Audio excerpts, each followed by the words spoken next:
صباح الفل. بما اننا بنبدا سنه جديده وان شاء الله سعيده علينا كلنا، فاحسن كتاب نبتدي بيه السنه هو كتاب اتوميك هابتس او العادات الذريه لجيمس كلير. طب ليه ذريه؟ الاخ جيمس في كتابه قصده ان الذريه يعني عادات صغيره ولكن ليها تاثير كبير. وقال لنا مثلا لو احنا في المطار وطالعين بطياره من نيويورك رايحين بيها كاليفورنيا والطيار انحرف عن المسار بنسبه 3.5%، نسبة صغيرة جدا، ممكن الركاب ما ياخدوش بالهم ولا المضيفين ياخدوا بالهم ولا هو شخصيا ممكن ياخد باله. ولكن لو فضل طول الرحلة منحرف بنسبة 3.5%، ممكن في الآخر يروح مطار واشنطن بدل من مطار كاليفورنيا. فده معناه إن عادات صغيرة قوي في حياتنا ممكن إن هي تأثر فينا. زي مثلا لو واحد جرب ياخد سيجارة، كان مخنوق بقى مش في المود، قاعدة حلوة مع صحابه وقرر إنه يشرب سيجارة واحدة، يعني مش هيحصل حاجة. إنما لو فضل يشرب سيجارة كل يوم بقت عادة وبالتالي باظت الصحة. طيب أنا بقى أكسب عادة جديدة إزاي؟ سهلة، أنت تشوف دافع وتدور على المكافأة وهتصبح عادة. فهمت حاجة؟ الأخ جيمس قال إن أكبر غلط إن أجيب لستة كده فيها ورقة وقلم واكتب كل العادات الجديدة اللي أنا عايزة أعملها وكلها تبقى عكس عاداتي أصلا. زي مثلا من أول يناير خلاص هشيل حديد، وأنت أصلا لو قعدت على الكنبة والتلفزيون شغال والريموت بعيد والله ما هتقوم تجيبه وهتنام وبلاها تلفزيون.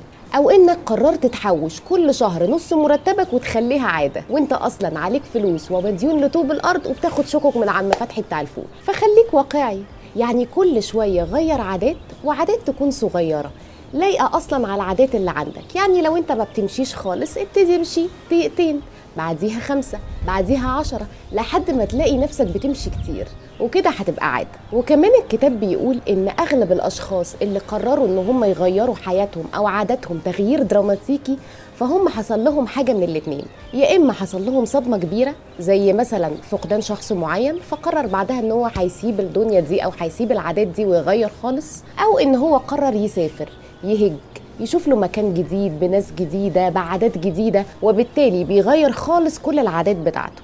انما لو انت مش كده ولا كده فتعالى معايا اقولك نعمل ايه.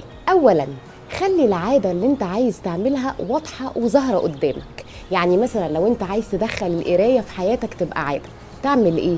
تحط كتاب جنبك على الكومودينو وانت بتنام، كل يوم بالليل اقرا لك صفحتين، طول ما هو جنبك وانت شايفه هتفتكر العادة بتاعتك. 2 خلي عندك سبب واضح ومحدد. يعني مثلا ان انت عايز تبقى غني او ان انت عايز صحتك تبقى حلوة او ان انت عايز تبقى اسعد واحد في الارض، كلها اهداف سامية ونوايا نبيلة، انما ما هياش اهداف تخليك تكتسب عادات. لازم يبقى عندك هدف محدد، زي مثلا ان انا عايز على اخر السنة اشتري العربية اللي انا نفسي فيها، وبكده انا عندي هدف واضح اقدر ان انا اخلي عادة التحويش موجودة. 3 حاجة، دور على المكافأة. يعني لازم اكافئ نفسي على اي عادة حلوة انا بكتسبها، لان غالبا العادات السيئة متعتها بتبقى في ثانيتها. يعني هتاكل اكل مش حلو هتحس ساعتها ان انت مبسوط، انما العادة الحلوة غالبا متعتها بتتأخر. فانت بقى اعمل لنفسك متعة. والكتاب بيقولك ان في طريقة لذيذة جدا علشان تعملي بيها مكافأة لنفسك، وهو انك تربطي العادة اللي انت نفسك تكسبيها بحاجة اصلا انت بتحبيها. يعني مثلا عايزة تمشي 30 دقيقة في اليوم، اربطيها بالمسلسل اللي بتحبيه. يعني قولي والله ما انا متفرجة على حلقة ستيليتو الا وانا على التريدميل. واخيرا لازم تعرف ان خير الامور ادومها وان قل. وهنا الكتاب بيعرفنا على 2 minutes rule. يعني لو انا عايزه اكتسب اي عاده جديده ما انزلش مره واحده كده اعملها دقيقتين بس، امشي دقيقتين، اقرا دقيقتين، اهتم ببشرتي دقيقتين، وبعد كده العاده دي واحده واحده هتكتر لحد ما انا اتعود عليها. من الاخر لو عايز عاده جديده ما تافورش وخدها واحده واحده كده وهي هتيجي. اسيبكم انا بقى، انا فيروز يسري ودي حكايه قبل اليوم.